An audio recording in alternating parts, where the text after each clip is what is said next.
नमस्कार दोस्तों, उत्कर्ष की इस ऑनलाइन डिजिटल प्लेटफॉर्म पर आप सभी का हार्दिक स्वागत और अभिनंदन।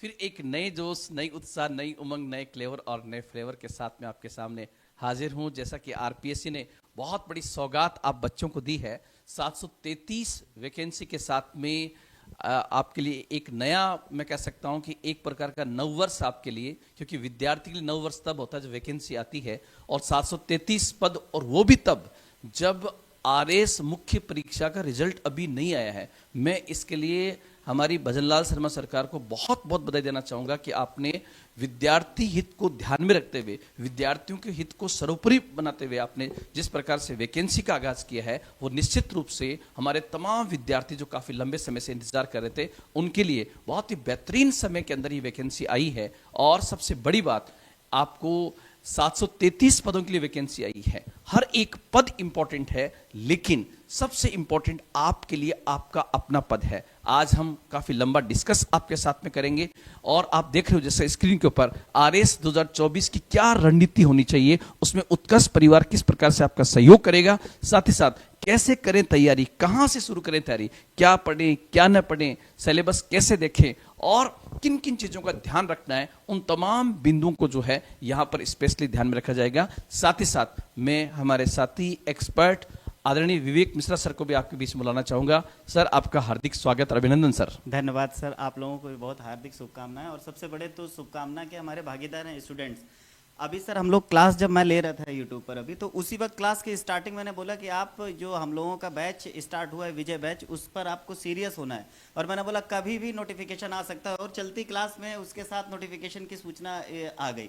सर, नोटिफिकेशन की सर सुगबुगाहट बहुत पहले से थी और वैकेंसी का इंतजार हो रहा था, लेकिन ऐसा लग रहा था कि 10 से 15 सितंबर के बीच में आएगी। लेकिन उससे पहले इस वैकेंसी का आना जो है एक शुभ संकेत है कि आप इंतजार कर रहे थे और आपको इंतजार करने से पहले मिल गया। लेकिन सर, एक चीज का आप भी ध्यान रखना, हम सभी ध्यान भी रखते हैं कि इंतजार करने वालों को उतना ही मिलता है जितना प्रयास करने वाले छोड़ देते हैं। इसलिए जैसे ही वैकेंसी आई है, इस वैकेंसी के साथ साथ में जो है एक आगाज हो चुका है, रण आगाज हो चुका है कि युद्ध भूमि में किस प्रकार से आपको लड़ना है। कहते हैं ना कि खुल जाएंगे सभी रास्ते, खुल जाएंगे सभी रास्ते, तो रुकावटों से लड़ तो सही, सब होगा हासिल, तो अपनी जिद पर अड़ तो सही। आपको अपनी जिद पर अड़ना होगा, एक बेहतरीन रणनीति बनानी होगी, उसी रणनीति के तहत। और मैं विवेक मिश्रा सर की एक बात हमेशा वो सुनता रहता हूं। सर कहते हैं कि अपने प्रथम प्रयास को ही अंतिम प्रयास मानना चाहिए। क्यों सर? बिल्कुल बिल्कुल सर। सर, इस चीज़ को लेकर स्टूडेंट्स के मन में एक चीज़ और मैं बता दूं, काफ़ी सारे हमारे स्टूडेंट्स ऐसे होंगे जो पहले से तैयारी कर रहे होंगे, कुछ ऐसे होंगे जो पहली बार दे रहे होंगे। जो पहली बार दे रहे होंगे उनको ये अच्छे से पता होना चाहिए कि अभी कुछ बच्चे ऐसे हैं जो मेंस दे के आ चुके हैं, तो ऑलरेडी उनकी तैयारी बहुत अच्छी है। इसका मतलब है कि जो नए तैयारी करने वाले बच्चे हैं उनके लिए कंपटीशन बहुत प्रतिस्पर्धी होने वाला है। प्रतिस्पर्धी का मतलब है यहाँ पर कि वो बच्चे जो ऑलरेडी मेंस दे चुके हैं उनकी तैयारी एक लेवल अचीव कर चुकी होगी। तो इस स्थिति में उनको बेहतर, जो आपने बहुत अच्छा इस पे बनाकर रखा है टैगलाइन की कैसे करें तैयारी, वो सर सबसे इम्पोर्टेंट। सर, पहले एक बात पूछना चाहूंगा सर। जी सर। 733 पद है सर। Yes sir. 733 पद, राजस्थान तो बहुत बड़ा है सर। बिल्कुल सर। करोड़ों की पब्लिक है, 7 लाख से अधिक फॉर्म भरे जाएंगे। आप विद्यार्थियों को इन 733 जो आंकड़ा है सर 733, इसके बारे में क्या कहना चाहेंगे? सर देखिए, मैं तो सीधा से बोलता हूँ कि अगर आपके पास 733 हैं, 7000 भी पद होते, हमको तो सिर्फ एक पद चाहिए। उस एक पद के लिए ही लड़ाई है सर। मतलब चाहे 7 पद हो, चाहे 7000 पद हो, चाहे 7 लाख पद हो, क्या होगा उससे? आपको सिर्फ एक पद चाहिए और उस एक पद के लिए, और मैं तो कह रहा हूं कि वो भी टॉप रैंक के साथ में आपको तैयारी करनी चाहिए कि मुझे एनी हाउ जो है वो इस बार आरएस बनना है और टॉप एसडीएम में आना है। और उस टॉप एसडीएम में डीवाईएसपी बनने के लिए आपकी क्या रणनीति होनी चाहिए, उस पर हम विस्तृत चर्चा आज करेंगे। और साथ ही साथ आपको, जैसा कि आगाज है कि ऑनलाइन आवेदन जो है आरएस 2024 की वैकेंसी का आगाज हो चुका है। 733 वैकेंसी टोटल है। साथ ही साथ ऑनलाइन आवेदन जो है 19 सितंबर से लेकर 18 अक्टूबर तक भरे जाएंगे। इसलिए सर, इस बार की जो दीपावली होगी वो दीपावली इन बच्चों को पूरी रणभूमि में बितानी पड़ेगी। बिल्कुल बिल्कुल सर। और मैं आपको बोलूं कि अगर इन्होंने ठीक से अच्छे से तैयारी की तो इनकी इस दीपावली में ये कष्ट उठाएंगे और अगली जो दीपावली होगी वो इनके परिवार के साथ मनेगी, पटाखे असली खुशियों दिवाली। से। बिल्कुल सही है। 2025 की जो दीपावली होगी वो इनके लिए बड़ी एक लंबी सौगात लेके आएगी। बिल्कुल सर, बिल्कुल। तो आज सर थोड़ा सा ये बताएं कि इसमें हमने जो लेके आए हैं उस क्रम में सर सबसे पहले तो आप देख रहे हो राजस्थान लोक सेवा आयोग अजमेर के द्वारा आरएस एंड आरटीएस आरपीएस जारी हो चुका है। 2024-25 का ये हमारा ईयर होगा, जिसमें 2 सितंबर को ये वैकेंसी जारी हुई है। 2 सितंबर को वैकेंसी जारी हुई है। इस क्रम में सर सबसे पहली बात तो बच्चे जो देखते हैं कि सबसे ज्यादा जो है वो पद जो है राज्य सेवाओं के पद कितने हैं और उसके बाद अधीनस्थ सेवाओं के पद कितने हैं। तो सर देखोगे आप यहाँ पर राज्य सेवाओं के 346 पद है। yes, sir. और अधीनस्थ सेवाओं के पद 387 है। दोनों मिलकर से जो है 733 पद है। सर सबसे टॉप रैंक जो है वो मानी जाती है एसडीएम। बिल्कुल। राजस्थान प्रशासनिक सेवा, उसके पदों की संख्या 28 है सर। Yes sir. मेरा मानना अच्छी खासी संख्या है सर ये। 78 पद वो तो सीधे सीधे टारगेट हो रहे हैं राजस्थान प्रशासनिक सेवा और राजस्थान पुलिस सेवा के। बिल्कुल बिल्कुल, मतलब जो टॉप पद माने जाते हैं उनकी संख्या 78 बिल्कुल बिल्कुल 78। राजस्थान लेखा सेवा के 109, 109। राजस्थान सहकारी सेवा के 12 पद हैं। राजस्थान नियोजन सेवा के 3, राजस्थान कारागार सेवा के नहीं 0, उसका नहीं है। हाँ। राजस्थान उद्योग सेवा के 2, राजस्थान राज्य बीमा सेवा के 3, राजस्थान वाणिज्यिक कर सेवा के 59 पद है। यह भी संख्या काफी बड़ी है सर। राजस्थान खाद्य नागरिक रसद सेवा के 7 पद है। पर्यटन के 0 है। राजस्थान, यस सर, ये सर ये चीज तो मान लो इधर आ ही रही है। स्टूडेंट टारगेट करेंगे ये 3 के पद इधर, क्योंकि नंबर ऑफ उनकी जो संख्या ज्यादा दिख रही है हमको। और एक बहुत बड़ा पद आपको देखेंगे इधर की तरफ है जो हम लोग भी देख रहे हैं, राजस्थान तहसील सेवा के भी पद हमको दिख रहे हैं। इसके 12 सर। और इसके बाद राजस्थान सॉरी, तहसीलदार सेवा 166 पद ये है। पद भी बहुत बड़ी संख्या है सर, बहुत बड़े हैं सर। और इसकी रो से आगे साथ ही साथ देखो सर, जो लड़कियां कई तैयारी करती हैं सर वो इन पदों पे जाना ज्यादा पसंद करती है। राजस्थान समेकित बाल विकास अधीनस्थ सेवा, राजस्थान समेकित बाल विकास अधीनस्थ सेवा, ये ऑफिशियल जॉब है, सामाजिक न्याय, ये मतलब ऑफिशियल जॉब ऑफिस में है, इनको ऑफिस में जो है वर्क नहीं करना वो जो है। तो कुल मिला के 733 पदों का आगाज हो चुका है और आपके फॉर्म जो है वो बेसिकली 19 सितंबर से शुरू होंगे, 18 सितंबर तक फॉर्म भरे जाएंगे। सबसे पहले जब आरएस प्री एग्जाम, क्योंकि सर सिविल सर्विसेज एग्जाम जो है वो बेसिकली एक 3 स्टेज प्रोग्राम है। सबसे पहले 3 स्तरों पर फिल्ट्रेशन होगा। बिल्कुल, बिल्कुल। सबसे पहला फिल्ट्रेशन जो है, पहला जो पड़ाव है, पहला जो सीडी है वो आरएस प्री एग्जाम है। और जैसे कि हम सब लोग जानते हैं कि आरंभिक परीक्षा जो है वो एक छंटनी परीक्षा है। सर मैं आपसे सामान्य रूप में आप इन बच्चों को समझाइए कि इसको छंटनी परीक्षा क्यों कहते हैं सर। सर स्क्रीनिंग इसलिए है क्योंकि इतने ज्यादा संख्या है, उसमें से हमको एक क्रीम निकालने की प्रक्रिया शुरू करनी है। करीब करीब अगर हम लोग देखें 15 से 20 गुना वैरी करती रहती है उस सीट के सापेक्ष उसको निकालते हैं हम लोग। तो वो स्क्रीनिंग इसीलिए है क्योंकि हम पहले से ही कुछ चीज़ों को बाहर कर देते हैं। तो वो स्टूडेंट जो लग रहा है कि तैयारी सही से नहीं है या जो कैपेबल नहीं है उनको हम रोक देते हैं और उसके माध्यम से प्रीलिम्स के माध्यम से फिर जो क्वालिफाई करते हैं उनको हम लोग मेंस में जाने का मौका देते हैं। मतलब जैसे सर पिछली बार जो आरएस 2023 थी उसमें 7 लाख फॉर्म भरे गए थे, लगभग 4.5 लाख से आसपास बच्चों ने एग्जाम दिया।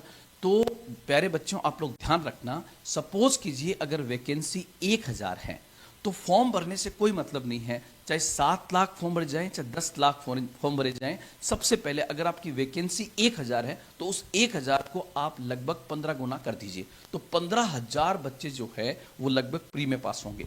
अगर 733 की वैकेंसी है तो इसको आप 15 से इंटू कर दीजिए, तो 15 से इंटू करने पर ये लगभग 15 सत्ता 190 105 10 मतलब 11,000 के आसपास बच्चे जो है वो मेंस की परीक्षा देंगे और आरएस प्री में पास होंगे। तो पहला जो स्टेप है सर वो आरएस प्रीलिम्स का एग्जाम है। और मेरा मानना है कि अगर आपको आरएस 2024 एक ही अटेम्प्ट में पास करना है तो आप अपने पूरे सिलेबस को 3 भागों में डिवाइड कर दीजिए। पहला पार्ट जो होगा वो पार्ट होगा राजस्थान संबंधी जो पार्ट है, जिसमें आपके 4 इंपॉर्टेंट पार्ट्स आएंगे। राजस्थान इतिहास, कला एवं संस्कृति नंबर 1, नंबर 2 राजस्थान की ज्योग्राफी, नंबर 3 राजस्थान की इकोनॉमी और नंबर 4 राजस्थान संबंधित जितनी भी जो योजनाएं हैं राजस्थान सरकार का और राजस्थान का करंट अपडेट जो है। सर ये 4 पार्ट अगर बच्चा बहुत अच्छे से तैयारी कर लेता है तो वो डिफीट करेगा उन बच्चों को जो यूपीएससी की तैयारी कर रहे हैं दिल्ली में या कहीं पर भी, और वो जब एग्जाम देंगे तो राजस्थान का बच्चा सबसे पहले इसी जगह पर उसको डिफीट करेगा, बिल्कुल सर। क्योंकि उसका मुकाबला नहीं कर सकता सर। दूसरी स्टेट के जो स्टूडेंट्स हैं वो राजस्थान प्रशासनिक सेवा में आने से इसीलिए बचते हैं क्योंकि इसमें आर्ट एंड कल्चर और जो राजस्थान संबंधी भूगोल और ये सब चीजें हैं वो वेटेज काफी लेती हैं। और सर उसमें क्वेश्चन भी गहराई से पूछे जाते हैं। बिल्कुल बिल्कुल सर। लेकिन सर मैं एक चीज आपको बताना चाहूंगा कि जब आरएएस प्री का आगाज हो चुका है तो 50%, मैं कह सकता हूं 100% बच्चे जो है वो केवल आरएएस के नहीं होंगे सर।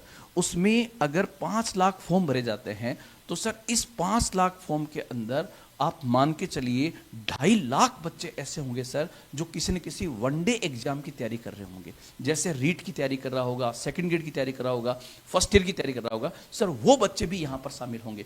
तो वो बच्चे सब शामिल होंगे तो उनका राजस्थान जो कला, इतिहास, संस्कृति वाला पार्ट है वो ऑलरेडी बहुत अच्छा से तैयार है। इसलिए प्यारे विद्यार्थियों, अगर आप प्योर आरएस के विद्यार्थी हो तो आपको राजस्थान कला, इतिहास और संस्कृति को बहुत अच्छे से तैयार करना चाहिए। राजस्थान की ज्योग्राफी को बहुत अच्छे से तैयार करना चाहिए।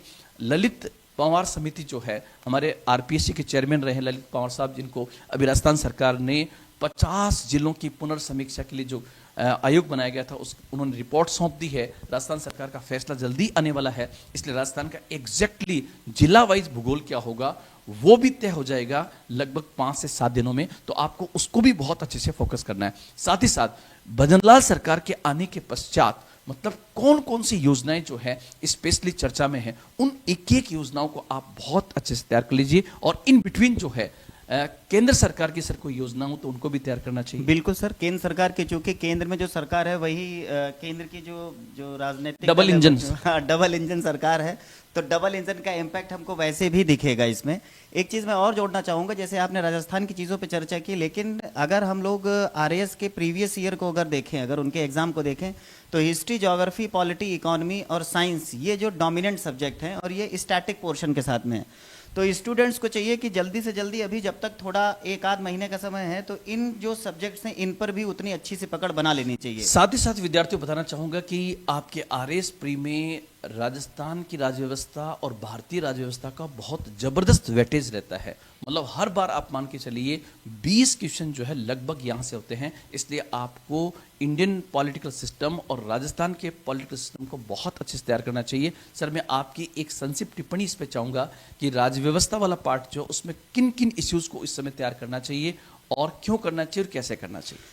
देखिए सर, राज्य व्यवस्था अगर पिछले वर्ष का भी अगर हम लोग एग्जाम देखें तो उसमें उसने अविश्वास प्रस्ताव पर क्वेश्चन पूछा, और अविश्वास प्रस्ताव पर इसलिए क्वेश्चन पूछा क्योंकि मणिमबर के मुद्दे पर अविश्वास प्रस्ताव आ गया था। तो कहीं ना कहीं करंट एस्पेक्ट जो पॉलिटी का जो रहेगा वो हम लोग चीज़ देख सकते हैं। जैसे अभी की अनुसूचित जाति जनजाति के लिए जो सुप्रीम कोर्ट ने गाइडलाइन दिया था कि भाई आप उनका स्त्रीकरण करें, लेयरिंग करें, उससे संबंधित क्वेश्चन है। वेरियस जो कमीशंस हैं वो इंपॉर्टेंट चर्चा में आ रहे हैं, वो उन पर चर्चा करना है। परिसीमन आयोग है, ये कुछ एस्पेक्ट ऐसे हैं जिन पर कि स्टूडेंट्स की नज़र रहे। और राजस्थान में भी बहुत सारी एक्टिविटी इस तरीके की हो रही हैं, उन पर भी नज़र उसको बनाए रखनी पड़ेगी, ताकि अगर इससे संबंधित कोई प्रश्न आए तो वो उसको आसानी से हल कर पाएँ। एक चीज़ और भी सर मैं बताऊंगा कि लास्ट ईयर जो हम लोगों ने अपना टारगेट बैच चलाया था उसमें बहुत सारे कैंडिडेट सफल हुए थे। तो कहने का मतलब है कि इस बात पर भी बहुत डिपेंड करता है कि हम किस तरीके की स्ट्रेटजी को ड्रॉ करते हैं, किस तरीके से प्लानिंग करते हैं, और विशेष तौर पर ऐसे स्टूडेंट जो रिमोट एरिया में हैं। सर मुझे ऐसा लगता है कि आरएस प्री एग्जाम की प्री की डेट अभी एग्जैक्टली नहीं आई सर। नहीं, तो इस क्रम में प्री जो होगा कम से कम 3 महीने मान के चले सर, क्योंकि बिल्कुल 3 से 4 महीने के आसपास का टाइम हो रहा है। तो सितंबर छोड़े, अक्टूबर, नवंबर, दिसंबर, बिल्कुल बिल्कुल दिसंबर के आसपास आपका प्री एग्जाम होगा। और सर दिसंबर और जनवरी जो है इस बार संभावित तिथि है राजस्थान में स्थानीय शासन के चुनाव की। अच्छा मतलब अच्छा, पंचायती राज और नगर पालिका के चुनाव जो है बिल्कुल इस दिसंबर 2024 या जनवरी 2025 के फर्स्ट वीक में होने जा रहे हैं। तो ये भी सर, हाँ तो बिल्कुल से सर बिल्कुल उस समय पूरी तरह से हलचल रहेगी। तो मैं प्यारे विद्यार्थियों आपको सूचित करना चाहूंगा कि आपको जो है लोकल सेल्फ गवर्नेंस जो है, स्थानीय स्वशासन को बहुत अच्छे से तैयार करना चाहिए। उसका हिस्टोरिकल बैकग्राउंड क्या रहा है और वर्तमान राजस्थान में कितनी नगर पालिका है, कितनी नगर निगम है। आज ये नगर पालिका और नगर परिषद के बहुत सारे निर्णय आज की कैबिनेट में लिए गए, उनको आप बहुत अच्छे से तैयार करना चाहिए। सर इस बार ऐसा कौन से सुप्रीम कोर्ट के डिसीजंस जो है वो बच्चों को ध्यान में रखने चाहिए सर? सुप्रीम कोर्ट का तो ऑब्वियस है, सबसे इम्पोर्टेंट जजमेंट तो अगर हम लोग देखें जो अनुसूचित जाति जनजाति की लेयरिंग को लेकर आया हुआ था। फिर एक डॉक्ट्रिन ऑफ बेसिक स्ट्रक्चर या संविधान के आधारभूत ढांचे पर चर्चा है, उस पर लेकर आए। एक आधार को लेकर आया था क्वेश्चन धन विधेयक के संदर्भ में, तो ये मुद्दा है। एक चुनावी बॉन्ड या इलेक्टोरल बॉन्ड को अभी थोड़े समय पहले खारिज किया है उच्चतम न्यायालय ने, तो वो भी एक चीज़ है। तो ये एरिया है जो कहीं ना कहीं इंपॉर्टेंट हो जाते हैं। फिर जैसे हम लोग देखते हैं लोकसभा का उपाध्यक्ष देखते हैं, या राजस्थान में अगर हम लोग देखें विधानसभा में उपाध्यक्ष के पद को लेकर भी सुप्रीम कोर्ट कई बार बोल चुकी है। तो मुझे लग रहा है ये कुछ एरिया ऐसा रहेगा जो एक शेडेड एरिया रहेगा जहां पर स्टूडेंट को फोकस करना चाहिए ताकि वो चीज़ों को देख सकें। और चूंकि हम लोगों ने पिछला पेपर भी देखा था जिसमें उसने कई सारे प्रश्न ऐसे भी देखे हैं जो हिस्ट्री के हैं, करंट टच से है, पॉलिटी का है, करंट टच से है, ज्योग्राफी का है, करंट टच से।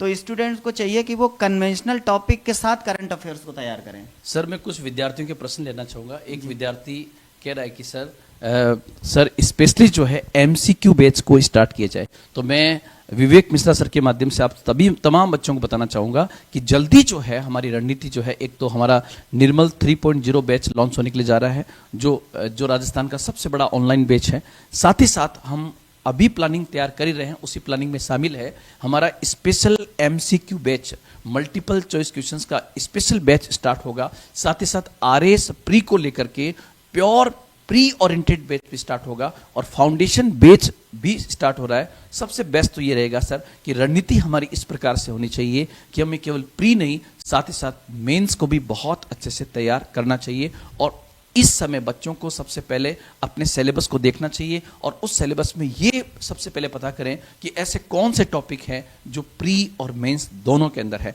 जो प्री और मेंस दोनों में है उनको प्री और मेंस दोनों के पॉइंट से बहुत अच्छे से तैयार कर लिया जाए, ताकि आगे अगर मेंस में टाइम कभी मिले तो उन सब्जेक्ट को तो फिर देखने की आवश्यकता नहीं पड़नी चाहिए।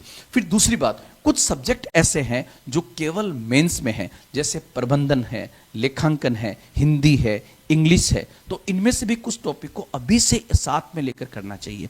सर करंट इश्यूज पर क्या प्लानिंग होनी चाहिए? देखिए करंट अफेयर्स के साथ तो हम लोग चर्चा करेंगे, लेकिन मैं अभी एक चीज़ और भी, अपने कुछ स्टूडेंट्स के काफ़ी सारे क्वेश्चन आ रहे हैं। क्या है ना सर, ये अचानक से वैकेंसी आ गई है, आपने अभी 2-3 दिन पहले वीडियो पे बनाया था जिस पे आप चर्चा नहीं है सर, ये इन सबको पता था कि वैकेंसी आने वाली है, क्योंकि भजनलाल शर्मा सर ने ये कहा था कि हम हर महीने वैकेंसी लॉन्च करेंगे।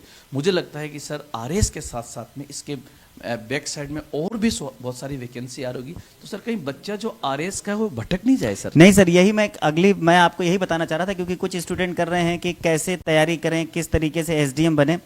सर इस वक्त स्टूडेंट को पैनिक नहीं क्रिएट करना है, घबराना नहीं है। जो अभी आपने बोला है ना कि जब हम फाउंडेशन की प्रिपरेशन करते हैं, इसका मतलब है कि मान लो खाली आपने प्री की तैयारी की और मेंस आपका नहीं हुआ, तब इसका मतलब है जन्म मरण का चक्कर शुरू हो जाएगा। बिल्कुल।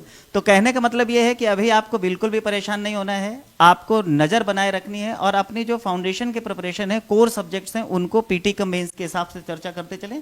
और इसके साथ साथ विशुद्ध तौर पर जो प्री के सब्जेक्ट हैं उन पर इसके बाद वाले सेक्शन में चर्चा कर सकते हैं। ये बेस्ट स्ट्रेटजी तो यही है। जहां तक आपने करंट अफेयर्स की बात की, तो current affairs on an average अगर हम लोग मान के चलते हैं कि अभी से अगर पिछला 2-3-4 महीने से पीछे से उठा के और जब तक एग्जाम होगा तब तक अगर हम लोग देखें, फॉर एग्जाम्पल कि मान लीजिए कि हम लोग दिसंबर में एग्जाम अगर शेड्यूल सोचते हैं इसके बारे में, तो इसका कुल मिला के कहने का मतलब है कि पूरे 1 वर्ष का करंट अफेयर्स यानी कि 2024 का करंट अफेयर्स पूरा आपको अच्छे से देखना है। और करंट अफेयर्स अब आरएस उस तरीके का नहीं पूछ रही है कि सिंपल पूछ रही है, वो कन्वेंशनल के साथ करके पूछ रही है। तो कहीं ना कहीं स्टूडेंट्स को वो एक होलिस्टिक अप्रोच अपना के चलनी है कि जिसमें वो चीज़ों को अच्छे से समझें और कन्वेंशनल टॉपिक के साथ करंट अफेयर्स को जोड़ें।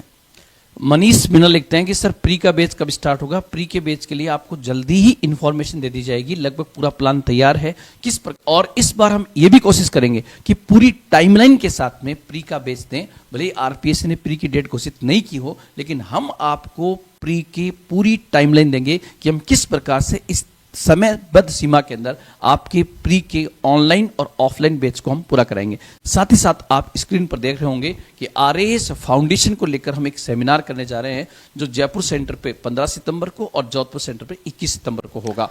साथ ही साथ आप देख सकते हो यहाँ पर इसमें सर, इसमें सबसे बड़ी बात तो मैं आपको बताऊं कि इसमें रैंकर्स आ रहे हैं। बिल्कुल बिल्कुल। तो रैंकर्स के आने का सबसे बड़ा फायदा हमको ये मिलता है कि हमको ये पता चल पाता है कि उन्होंने किस तरीके की स्ट्रेटजी को ड्रॉ करके अपने आप को सफलता अर्जित की है। ताकि कल को आज हम इनकी फोटो देख रहे हैं, कल को ये जो हमारे ऑनलाइन में जो दिख रहे हैं इनकी फोटो यहाँ पर कैसे आए, तो एक मुझे लग रहा है बहुत अच्छा स्टूडेंट्स के पास अवसर होगा कि इनके अनुभव का लाभ उठाएं, क्योंकि दूसरे की गलती से अगर हम अनुभव का लाभ उठा लें ज़्यादा अच्छा है वनस्पति के हम दोबारा गलती करें। सर आपकी बातों को मैं थोड़ा संक्षिप्त में और अच्छे समेट करके इनके सामने पेश करना चाहूँगा। कुछ विद्यार्थी कह रहे हैं कि सर हमें तैयारी कैसे करनी चाहिए। मैंने कहा कि आप मेरा ये सूत्र साथ में लेके जाना, त्याग, ध्यान और विश्वास। इस सूत्र को आप जब तक पास न हो जाएं तब तक अपने पास रखें। त्याग, सबसे पहले त्याग किसका? आप जैसे ही आरएस की तैयारी का प्रण आज लेते हैं तो सबसे पहले उन तमाम दोस्तों का त्याग कीजिए जो आपके बस नाम मात्र के दोस्त हैं, आपकी तैयारी में बाधक बने हुए। दूसरा, उन तमाम बुक्स का आप त्याग कीजिए जो आपके सिलेबस में नहीं है। उन तमाम नोट्स का त्याग कीजिए जो आपके सिलेबस से संबंधित नहीं और आपके पास में सरप्लस में पड़े हुए हैं। साथ ही साथ सोशल मीडिया प्लेटफॉर्म्स को एक बार आप त्याग दीजिए और पूरा कंसंट्रेशन जो है अपने इस पर कीजिए। तो सबसे पहले तो त्याग करना है। बिल्कुल सही बात। नंबर 2 सर, ध्यान देना है। ध्यान किस पर? कल सुबह उठते ही सबसे पहले आप देखिए कि आरएस प्री का सिलेबस क्या है, आरएस मेंस का सिलेबस क्या है। सबसे पहले सिलेबस देखेंगे। सिलेबस आपके आरपीएससी पहुंचने का एड्रेस है। जब आप सिलेबस देख लेंगे, सेकंड नंबर देखिए आरएस प्रीवियस ईयर्स में क्या क्वेश्चन पूछे गए हैं। मतलब 2013 के बेच में क्या था, 15 में क्या पूछा, 18 में क्या पूछा, 21 में क्या पूछा, 23 में क्या पूछा। एक बार आप पूरा नजर मारिए और देखिए कि कहीं ना कहीं जैसे जैसे वक्त आगे बढ़ रहा है उस वक्त के हिसाब से आरपीएससी का पैटर्न जो है वो यूपीएससी जैसा हो रहा है। इसलिए पिछले 2-3 साल के यूपीएससी के पेपर जरूर देखें और स्पेशली उन सब्जेक्ट का जो राजस्थान में भी है और यूपीएससी में भी, जैसे इंडियन पॉलिटिकल सिस्टम है, आईआर है, साथ ही साथ ज्योग्राफी है, एनवायरमेंटल इश्यूज है। तो सबसे पहले मैंने कहा त्याग, दूसरा ध्यान। ध्यान किस पर? नंबर 1 सिलेबस पर, number 2 PYQ previous years questions पर, नंबर 3 ध्यान देना आपको आपकी लिमिटेड बुक्स पर। मैं तो हमेशा क्लास में कहता हूं कि आपके पास मिनिमम रिसोर्सेज और मैक्सिमम रिवीजन होना चाहिए। जब कम से कम किताबें होगी और अधिकतम आप रिवीजन करोगे तो उसका निश्चित रूप से आपका कॉन्फिडेंस बढ़ेगा। तो आपको कम से कम किताबें रखनी है, अधिकतम रिवीजन करना है। चौथा, आप नोट्स, जिस कोचिंग में आप पढ़ रहे हो उस कोचिंग के नोट्स और उसके क्लास नोट्स जो है वो आपके एकदम टिप्स पर होने चाहिए। सभी कोचिंग बेस्ट है, सब अपने तरीके से कराने का बेस्ट कराने का प्रयास करते हैं। इस कड़ी में त्याग, ध्यान और तीसरा सूत्र जो है वो सर है विश्वास। सबसे पहले विश्वास किस पर? प्यारे विद्यार्थियों, पहला विश्वास जो है आपको अपने ऊपर करना चाहिए कि आई कैन डू इट, मैं इसको कर सकता हूं, मैं एक ही अटेम्प्ट में इसको पास करता हूं। जब आपके अंदर ये विश्वास होगा तो निश्चित रूप से नए आयाम स्थापित होंगे। विश्वास खुद पर और दूसरा विश्वास अपनों पर। अपनों के मतलब पेरेंट्स के ऊपर कि मेरे पेरेंट्स मेरे साथ में है, मैं इस एग्जाम को पास करूंगा। मुझे अपने टीचर्स पे विश्वास है, मुझे अपनी कोचिंग पे विश्वास है, मुझे अपने नोट्स पे विश्वास है। तो पहला विश्वास खुद पर, दूसरा विश्वास अपनों, पहला अपने पर, दूसरा अपनों पर और तीसरा विश्वास जो है वो सर्वव्यापी है। तीसरा विश्वास होगा परमात्मा के ऊपर कि मुझे मेरे भगवान पर, मुझे मेरे अल्लाह पर, मुझे वाहिगुरु पर पूरा विश्वास है कि वो इसी अटेम्प्ट मेरा साथ देंगे और मैं इस एग्जाम को निकाल दूंगा। लेकिन प्यारे विद्यार्थियों, आप लोग ध्यान रखना, ईश्वर, वाहिगुरु, भगवान, अल्लाह उसी का साथ देता है जो मेहनत करता है। अगर कोई ऐसे बैठ जाए मैं किस्मत में लिखा होगा तो बन जाएंगे, देखा जाएगा, तो ध्यान रखना फिर देखा ही जाएगा, फिर वैकेंसी का इंतजार किया जाएगा। इसलिए आप जो है आज रात से ही इस बात का प्रण लें, संकल्प लें कि मुझे आरएस अधिकारी बनना है। जी सर। बिल्कुल सर। इस कड़ी में मैं ये भी बताना चाहता हूँ कि जैसे आपने सोर्सेज की बात की है तो स्टूडेंट को चाहिए कि वो अपने सोर्सेज को लिमिटेड कर दें और बेसिक बुक पर थोड़ा सा फोकस करें, क्योंकि पिछली बार भी हम लोगों ने देखा है एनसीईआरटी पर काफ़ी सारा फोकस किया हुआ था आरएस ने, तो एनसीईआरटी की बुक्स को आधार बनाए। अभी क्या है कि कुछ स्टूडेंट क्या करते हैं कि अलग अलग जो एग्ज़ाम होते हैं उनके क्वेश्चंस पर नज़र डालना शुरू कर देते हैं। लेकिन अगर आप पेपर देखोगे अपने आरएस का, अगर पिछले 3 वर्षों का पेपर देखोगे, 3 पेपर अगर आप देखोगे तो पाओगे कि इसका जो अप्रोच है वो धीरे धीरे यूपीएससी स्टाइल का हो रहा है। तो यूपीएससी स्टाइल का होने की वजह से फ़ायदा हमको क्या करना है, ध्यान क्या रखना है हम लोगों को कि हमको कॉन्सेप्ट पर काफ़ी पकड़ बना के रखनी है। एक बच्चा पूछ रहा सर मैं गवर्नमेंट जॉब में हूँ, अपनी तैयारी कैसे करूँ सर?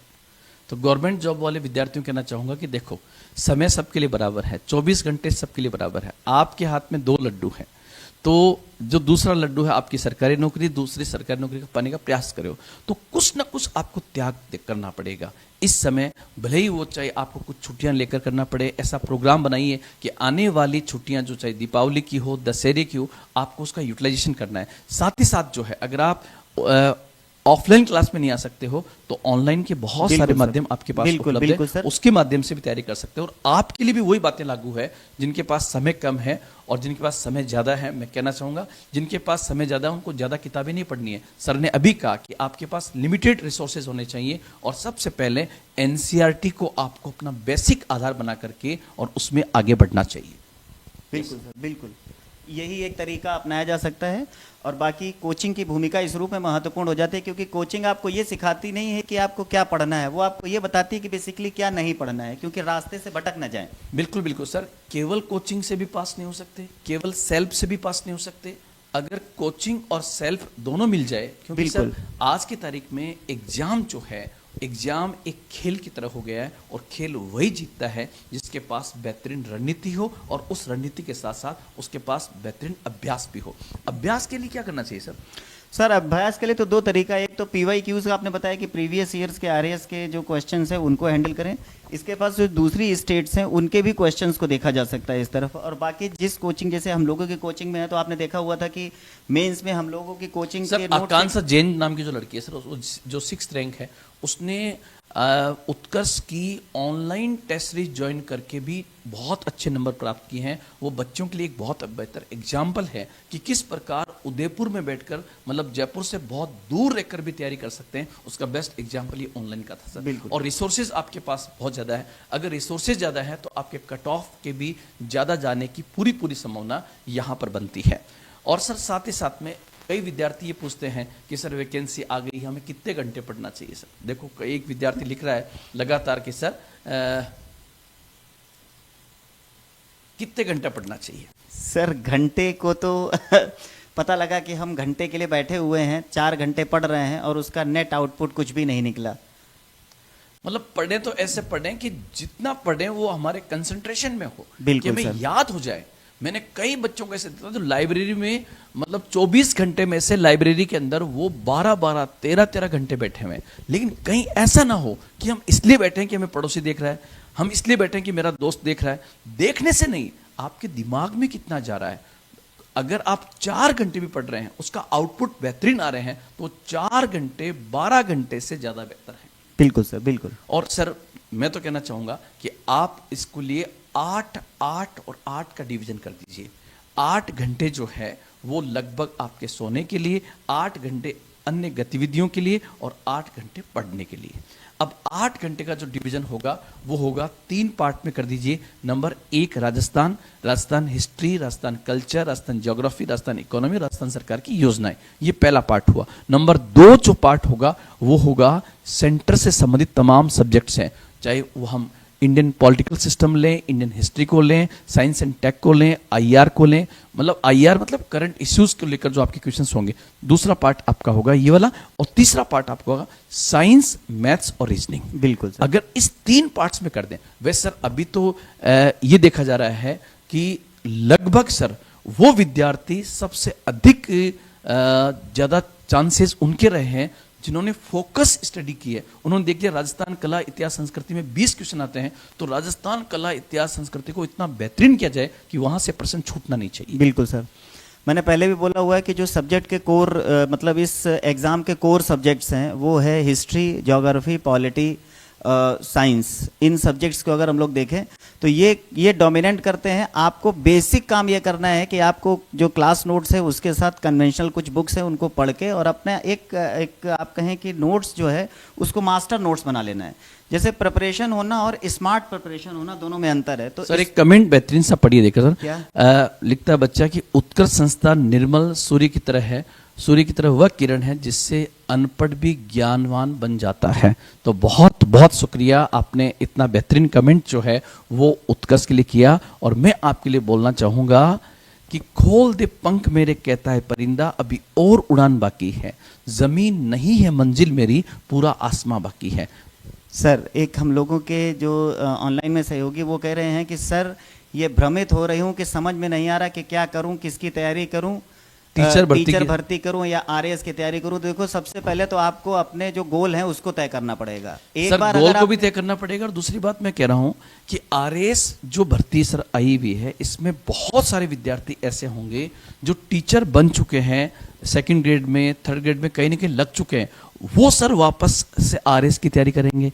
तो जो बच्चा टीचर्स की तैयारी कर रहा है, मैं उसको यही कहना चाहूंगा, जिंदगी एक बार मिलती है, अपना जो आपका जो सपना है, आपका जो टारगेट, उसको बड़ा सोचें और एक ही बार में बार बार सर्विस ज्वाइन ना करें कि यार मैं थर्ड ग्रेड बन के फिर आरएस बनूंगा।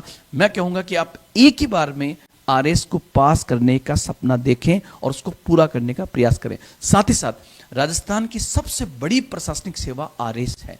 मैं आपको बताना चाहूंगा कि रीट का एग्जाम, थर्ड ग्रेड का एग्जाम भी इतना इजी नहीं है।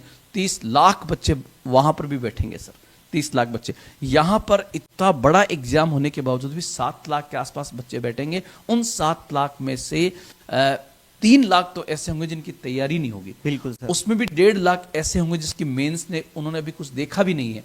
अगर आपने थोड़ी बहुत अच्छे से तैयारी कर रखी है तो निश्चित रूप से आप नए आयाम स्थापित कर सकते हैं। सर B10 के स्टूडेंट्स का कमेंट है ऑफलाइन बैच में जब, तो बहुत बहुत शुक्रिया। हमारे जो विद्यार्थी हमारे साथ अभी जुड़े हुए हैं, उनके कमेंट से ऐसा लगता है सर कि वो बिल्कुल हमारे से संतुष्ट हैं। उनकी तैयारी जो है वो एकदम सही डायरेक्शन में चल रही है। बिल्कुल सर।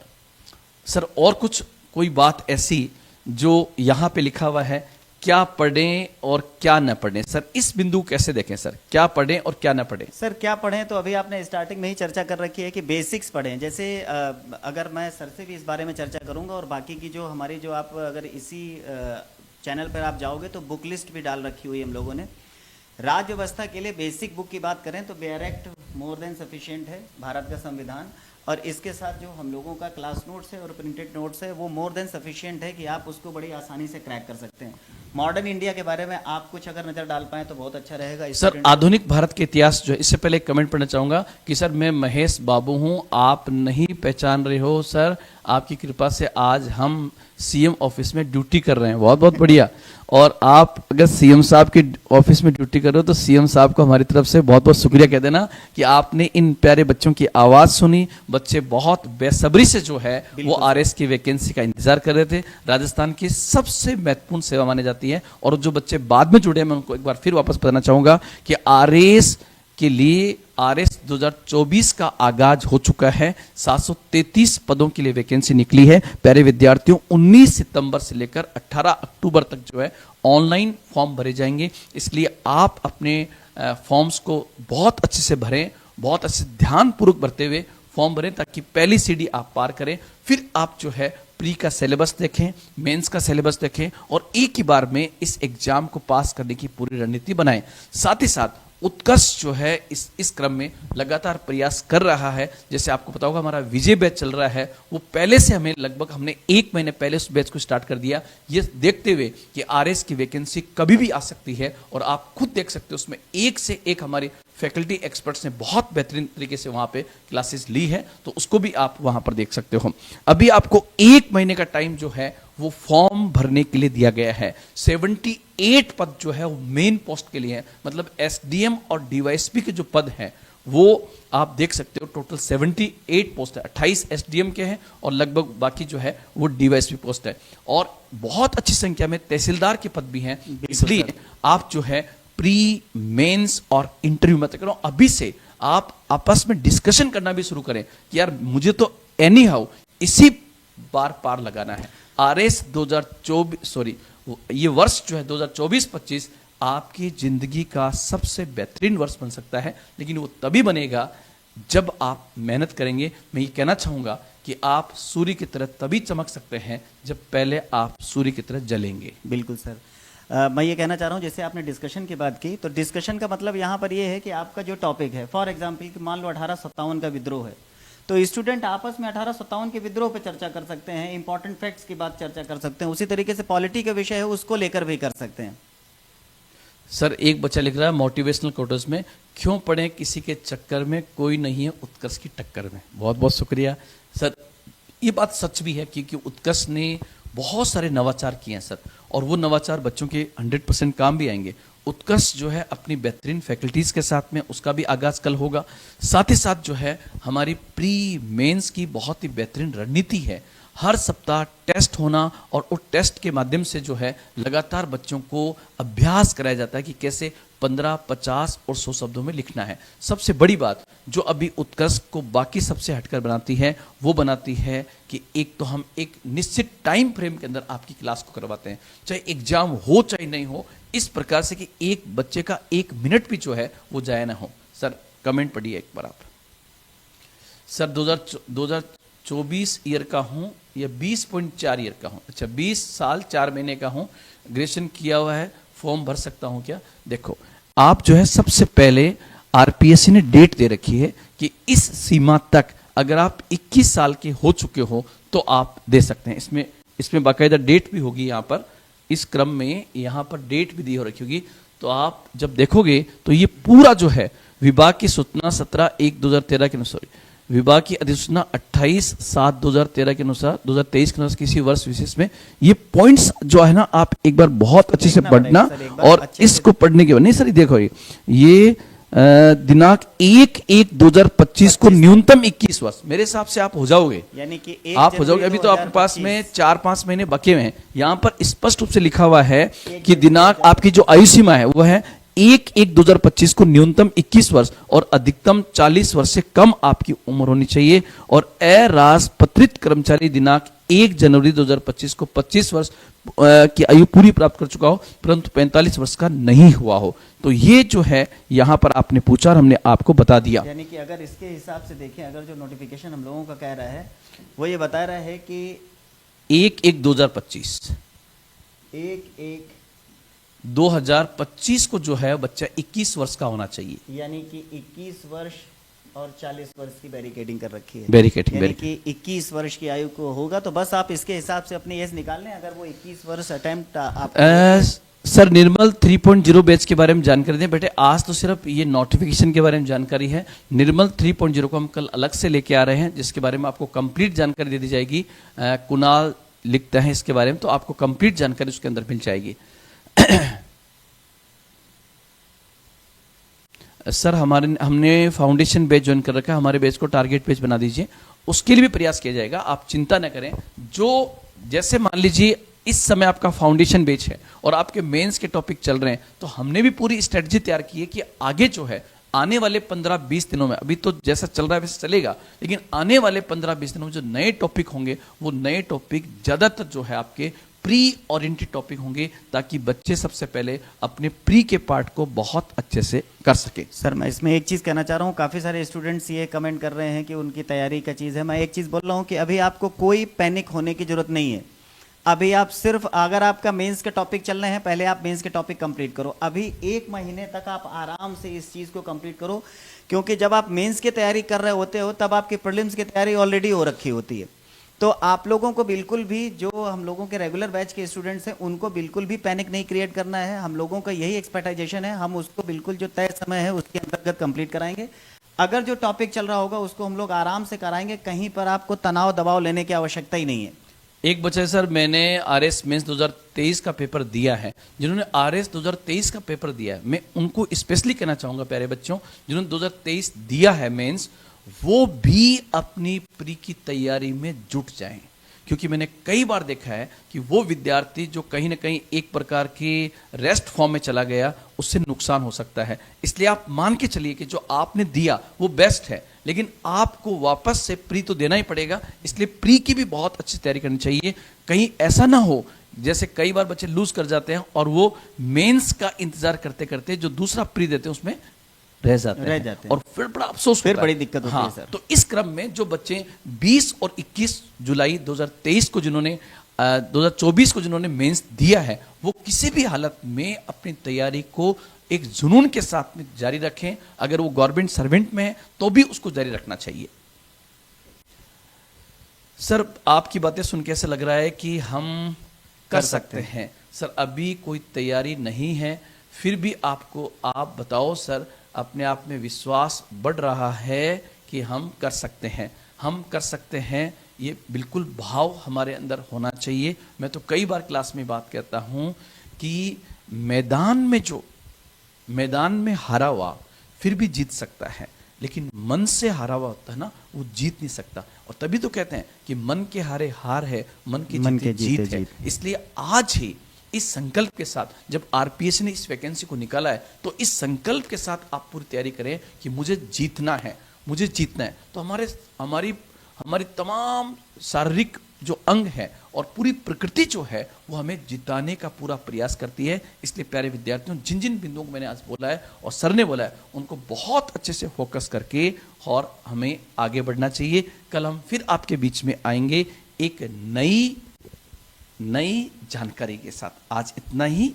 एक बार फिर आप देख सकते हो आरएस फाउंडेशन का हमारा सेमिनार जो है वो जयपुर सेंटर पर 15 सितंबर सुबह 10 बजे और जोधपुर सेंटर पर 21 सितंबर 10 बजे होने जा रहा है। उसमें आप जो है आज ही रजिस्ट्रेशन करा करके अपनी सीट बुक कर सकते हैं, जिसमें मैं होऊंगा, रजत सर होंगे जो रैंक 37 है, 27 है, करण सर होंगे 2011 बैच के एक्सपर्ट हैं, और हमारी बहुत सारी फैकल्टीज भी उसके अंदर रहेगी। तो आज इतना ही, फिर मिलेंगे एक नए जोश के साथ। जय हिंद, जय भारत।